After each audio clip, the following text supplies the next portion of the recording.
The night of September 22, 1940, hundreds of German planes bombed London, the 15th of 57 consecutive nights of the London Blitz, or Blitzkrieg, lightning war.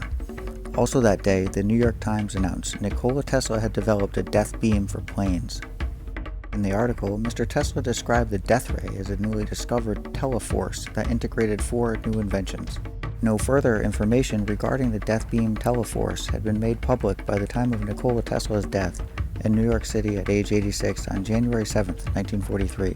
Leading the investigation of Mr. Tesla's death, P.E. Foxworth, Assistant Director of the New York FBI office, said the U.S. government was vitally interested in preserving Tesla's papers. Nikola Tesla's papers and research constituted 2 truckloads of materials, 80 trunks, and a safe. Mr. Tesla's nephew in New York City, Sava Kastanovich, Yugoslav ambassador to the U.S., filed a petition in surrogate court. A search had disclosed that several years will be required in cataloging, indexing, and examining papers and data to ascertain the scope, meaning, and significance thereof. 2 days after Tesla's death, representatives of the Office of Alien Property, OAP, seized all of his possessions. OAP was the department of the U.S. government that officially served as the custodian for enemy property. Dr. John G. Trump, an electrical engineer with the National Defense Research Committee of the Office of Scientific Research and Development, was brought in to analyze the Tesla papers in OAP custody. Following his 3-day investigation, Dr. Trump said, Tesla's thoughts and efforts during at least the past 15 years were primarily of a speculative, philosophical, and somewhat promotional character, often concerned with the production and wireless transmission of power, but did not include new, sound, workable principles or methods for realizing such results. For 9 years, the personal effects, plans, writing, research, and files of Nikola Tesla were held in a Manhattan warehouse on 59th Street in New York City. In 1952, the U.S. government finally released 60 of the trunks containing Nikola Tesla's papers and possessions to his nephew Sava Kastanovich in Belgrade, Yugoslavia, where a museum was created in the inventor's honor. The remaining 20 trunks of Nikola Tesla's final archives and any copies of the papers have disappeared. No one in the U.S. government has said what happened to them. In the years and decades following World War II, both the United States and the Soviet Union invested in the development of beam weapon technology. By the late 1970s, the Americans feared that the Soviets had achieved a breakthrough. The American response to this technological surprise was the Strategic Defense Initiative, SDI.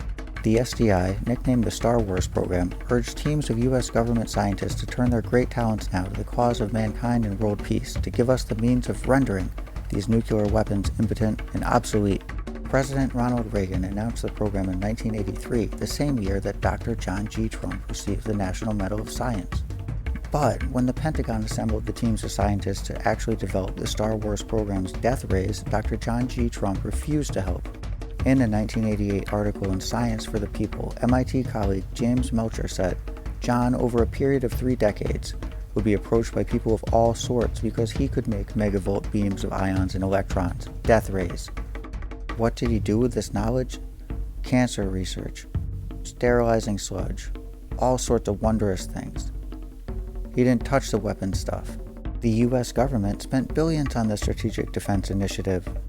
Negotiating teams for the United States and Soviet Union agreed to reductions in the number of nuclear missiles, including in due course the elimination of intermediate-range missiles, but the negotiations were haunted by SDI.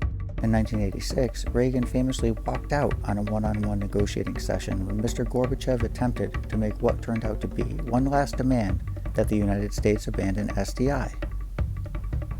The Star Wars program's 1988 budget of $5.7 billion exceeded that of both NASA, $4.7 billion, and the National Science Foundation, $1.7 billion.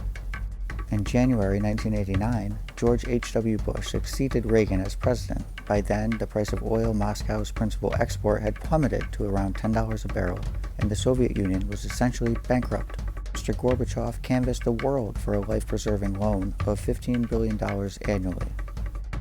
As a last resort, he called Mr. Bush and pleaded for help, but Mr. Bush replied that he had to assure Congress that any potential debtor was credit-worthy, and he could not say this about the USSR. On November 9, 1989, the Berlin Wall was demolished by German demonstrators.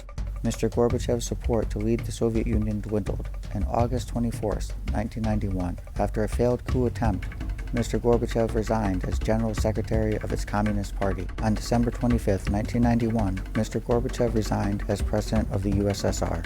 The end of the Soviet Union came on December 31, 1991. America had prevailed. The Soviet Union was no more. In 1993, the Pentagon's Strategic Defense Initiative Agency was dissolved.